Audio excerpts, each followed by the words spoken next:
Well, welcome in, ladies and gentlemen, for another episode of The Simple Truth.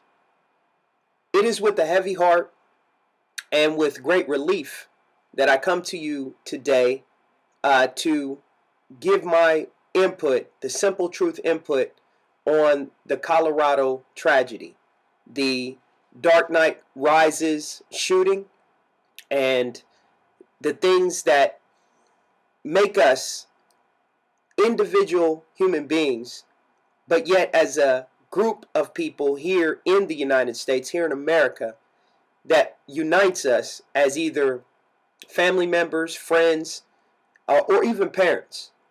I'm so grateful and I'm so thankful that my family that lives in Colorado is quite safe.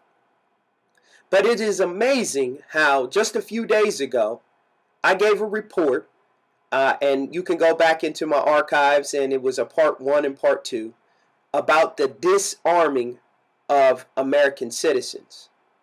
I have a question. If more American citizens that can legally protect themselves, have firearms for protection under the Second Amendment, would this have been as great of a tragedy? And my answer to that question would be no.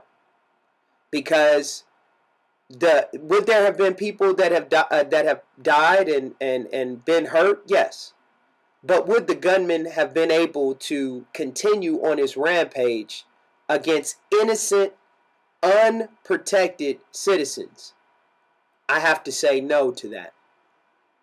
The next few videos that I'm going to share with you is going to share with you the information as it has been provided about what happened, certain eyewitness accounts. You'll have a reaction from the mayor of New York City, and then you'll have a response from the President of the United States.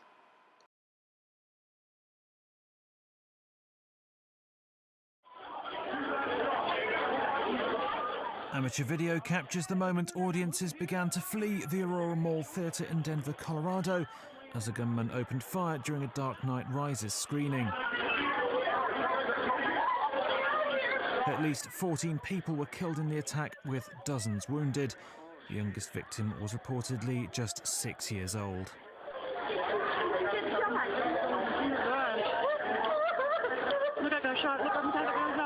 In this footage, shocked and bloodied people can be seen leaving the theatre.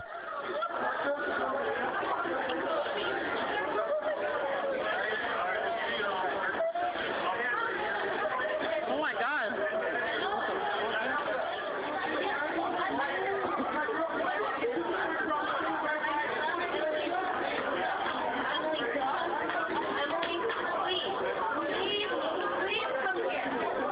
One man is in custody after the attack. Initial reports of a second gunman have now been dismissed by police.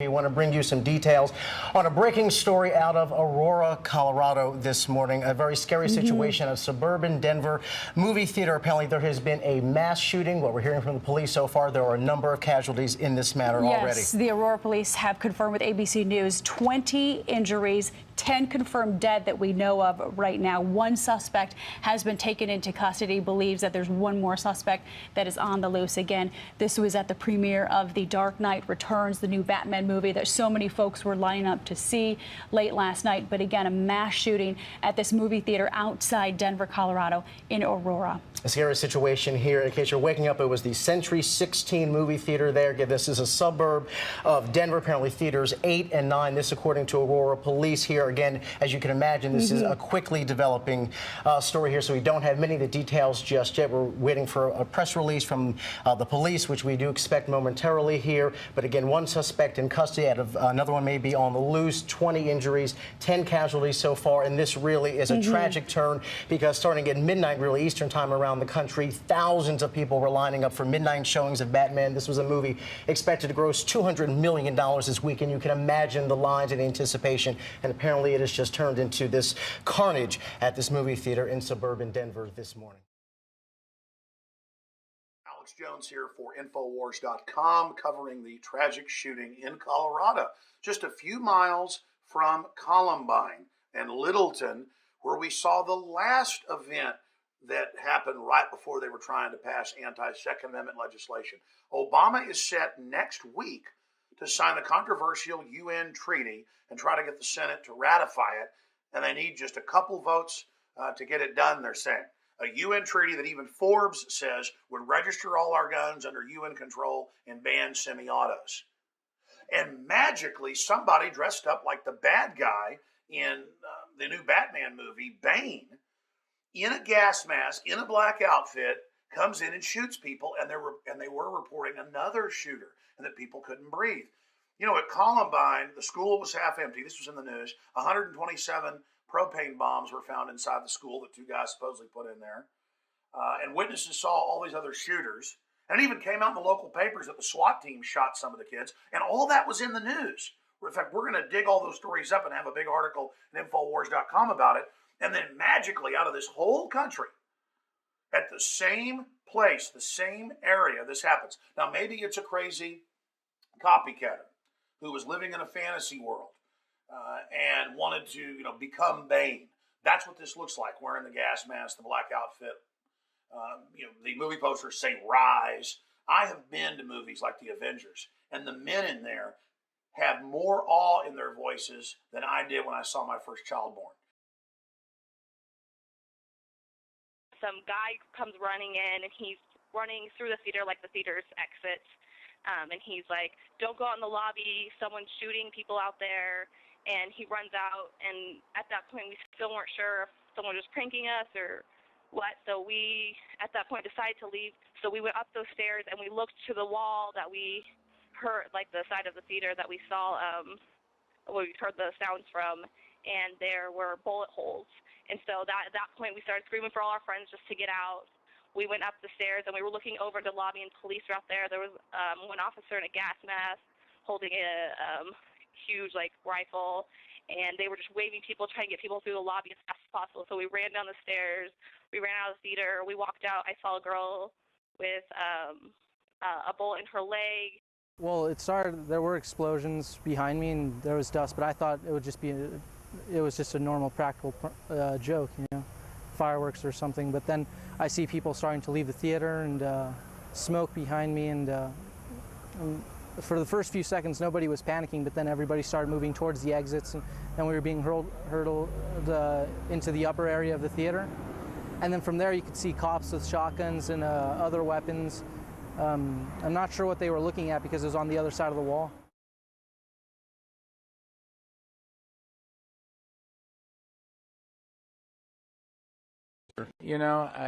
Soothing words are nice, but maybe it's time that the two people who want to be president of the United States stand up and tell us what they're going to do about it.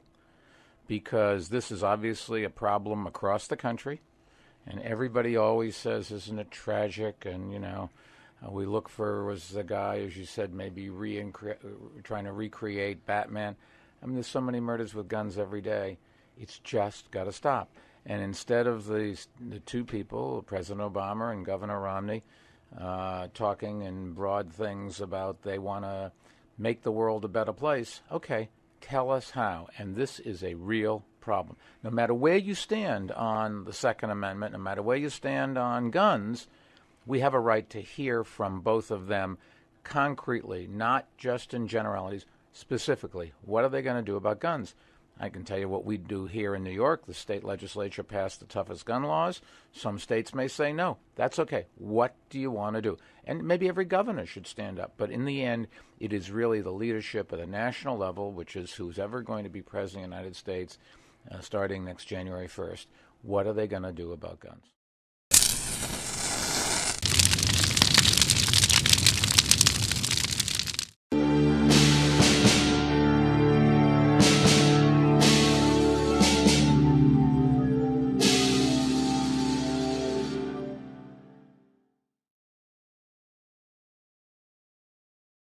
This morning, we woke up to news of a tragedy that reminds us of all the ways that we are united as one American family.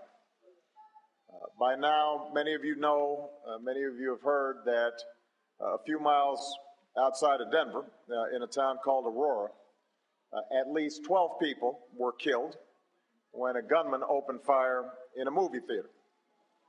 And dozens more are being treated for injuries at a local hospital. Some of the victims are being treated at a children's hospital. We're still gathering all the facts about what happened in Aurora, but what we do know is that the police have one suspect in custody, and the federal government stands ready to do whatever is necessary to bring whoever's responsible for this heinous crime to justice. Even as we learn how this happened and who's responsible, we may never understand what leads anybody to terrorize their fellow human beings like this. Such violence, such evil is senseless. It's beyond reason. But while we will never know fully what causes somebody to take the life of another, we do know what makes life worth living.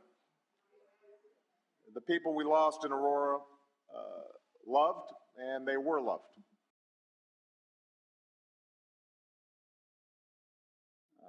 I'm sure that many of you who are parents here had the same reaction that I did when I heard this news. My daughters go to the movies. What if Malia and Sasha had been at the theater, as so many of our kids do every day? Michelle and I will be fortunate enough to hug our girls a little tighter tonight, and I'm sure you will do the same with your children. But for those parents who may not be so lucky, we have to embrace them and let them know we will be there for them as a nation. Ladies and gentlemen, the simple truth of the matter is that without the Second Amendment right, we are left to be protected by the powers to be. And their history has proven that their protection isn't always equal, isn't always just, and in the case of Colorado, is not readily available. I say, give us the right to protect ourselves. Allow us to continue to have the right, I should say, to protect ourselves. And such tragedies may not be as prevailing as they seem to continue to be as the days go on. It is very important that you know, ladies and gentlemen, that these families, these people, lost their lives because they chose to go watch a movie premiere. And I would want to express my heartfelt condolences to those that had a loss where someone in their family lost their lives in that tragedy, and as well express my heartfelt concern for those that were injured. I tell you, ladies and gentlemen, we are living in a world that is not the world that many of us grew up in. It is changing before our eyes. But what's most important is that we have the opportunity to protect ourselves against such atrocities and not leave it to the devices of those that are the authorities, so to speak. I want to thank you for joining me on this episode of The Simple Truth. And as I always tell you, the simple things are oftentimes the most profound, but yet they are the most difficult to put into practice and to actually do. I want to thank you